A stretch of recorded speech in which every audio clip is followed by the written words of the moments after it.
Hi, welcome back to Maria's Kitchen. Today is going to be a really fun day. I am going to show you how to make peanut brittle. I haven't made this in years. I had a family friend's son message me and wanting me to show him how to make peanut brittle. So this show is going for Nico. Shout out to Nico. I'm doing this for you to show you how to do a step-by-step peanut brittle. So we are going to get started and I'm going to show you how to do that. But first of all, I want to give thanks to those that have donated to the show, to Maria's Kitchen. I really appreciate it. It helps me fund and buy all of this fun stuff to show you how to cook. The first thing we're going to do is we are going to spray the back of a cookie sheet. You're just going to make sure it is pretty liberally greased because you do not want the candy to stick. So, and I'm also going to try to do a tin. You can get any kind of a pan, a tin pan. Like I have this one left over from Marie Callender's pie because we're going to make a circle and then we're going to do it on here. So next we are going to turn our fire on medium high. It's going to be on medium high. I've got it on. You're going to put 1 cup of sugar. You're going to put 1/2 cup of corn syrup, and then we are going to make sure we get all of it. Put our water. We got our water in. That was 1/4 cup water, and then we start stirring that up. Just stir it up for a little bit, and we've got them on medium high. And this is going to get very, very hot. So if a child, you know, a young person is doing this, you are going to need an adult because this is going to get pretty hot. So I've got it stirred up. I'm stirring it just for a little bit. I'm going to put a candy thermometer in there and I'm going to leave it in. And we are actually going to stop stirring.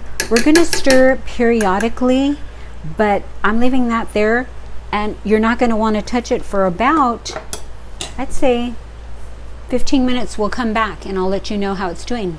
Okay? It's been on for a few minutes, but I just want to let you know that we are letting it boil on medium high, and it has to get to 275. So we're going to be looking at this thermometer here. When it hits 275, then I'm going to let you know what to do. We're going to have to put our other ingredients in, and then we're going to let it hit to 295. So I will be back in a little bit. Okay, it's been about 14 minutes, and I want to show you that the thermometer is climbing. It's at almost softball stage, at 250 almost. It's almost at 250. And I've just been letting it boil. You do not want to leave the pan alone. You're going to stay right by it the whole time. I just have the thermometer in there and I'm looking at it. You're going to stay closely by with your ingredients. I've got the Spanish peanuts that are raw, and then I've got the baking soda and then the vanilla and the butter. You're going to need this right when it hits to 275. We're going to throw all this in. Okay, so here we are. We've had it on. It's at 275. We've got to get the peanuts in. This is the point that we throw the peanuts in. I'm throwing 1 cup and 1/4. We're going to just stir them around lightly just to incorporate them. And we're holding the thermometer because when it gets to 295, we're going to add the rest of the ingredients. So it's going to be pretty thick, and it's still at medium high heat. We got to get it to 295, and it's very thick. It's at 280, and we're going to let it cook just for a little bit. Might lower the heat. We got to keep it going to a rolling boil.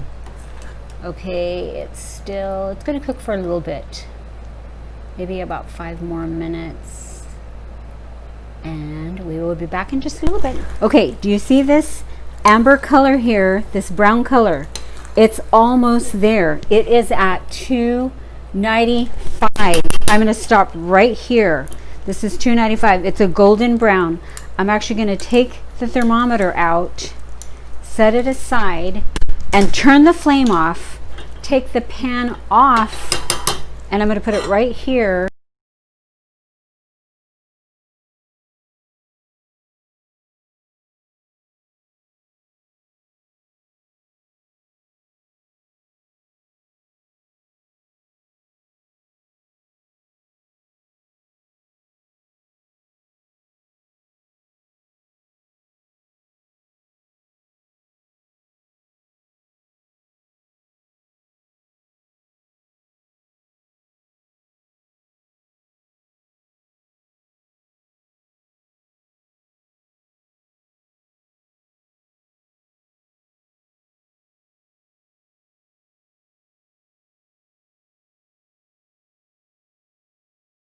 Throw some in this pan real quick, and I'm just going to leave it there, and I'm going to go over here and I'm going to put it on top of the cookie sheet, and I'm going to just tap that, and I'm going to actually just spread this across.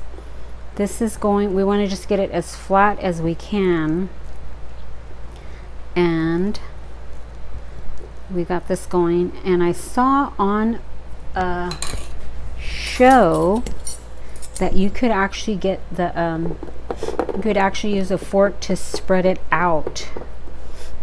Yeah, but you know what I'm going to do? There it is, and we are going to let it sit. If you want it thinner, just push it out a little bit. Just make sure you cover the little holes. I'm gonna try to just tap it.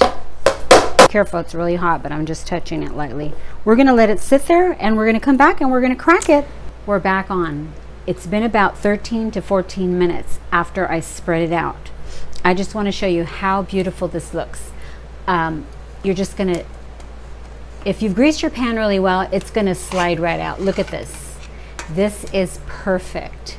And this I used to sell when I used to go to the church bake sales, and it was wonderful. That's perfect right there. And I just want to let you know that you can bag it like this, and you can give it as gifts, or you can sell it. And here we go with this one. We're going to put this under. Oh, look it's already sliding up, because if you greased your pan really well. Now this one I want to show you. You can do a lot of things. What I did was I broke it up into pieces, and this is how you can do it. Put it on a plate right here.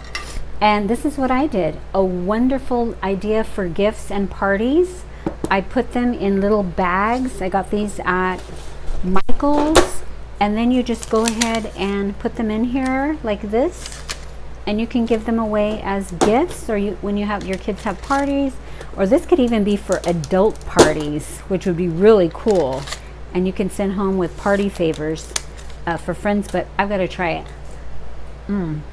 Oh my God, it's so fresh, so buttery, so wonderful. Thank you so much for spending time with me today. It was so fun. I hadn't did this in years. I just want to let you know that this recipe will make one full round one, and then it was all of these broken up pieces. So this is one recipe. And I just want to let you know that this is a great thing to do at any party, adult party or kids party. So I hope you enjoyed it, and I hope you make some peanut brittle for your family. It's time for the scripture of the day. Today is Psalms 72:4. God wants to save your children. He shall judge the poor of the people, and he shall save the children of the needy, and shall break into pieces the oppressors. Be encouraged that God loves your children, and he wants to save them, and he will break into pieces any of the oppressors that try to come against them. Thank you, and have a good day, and please come back and see me again. Bye.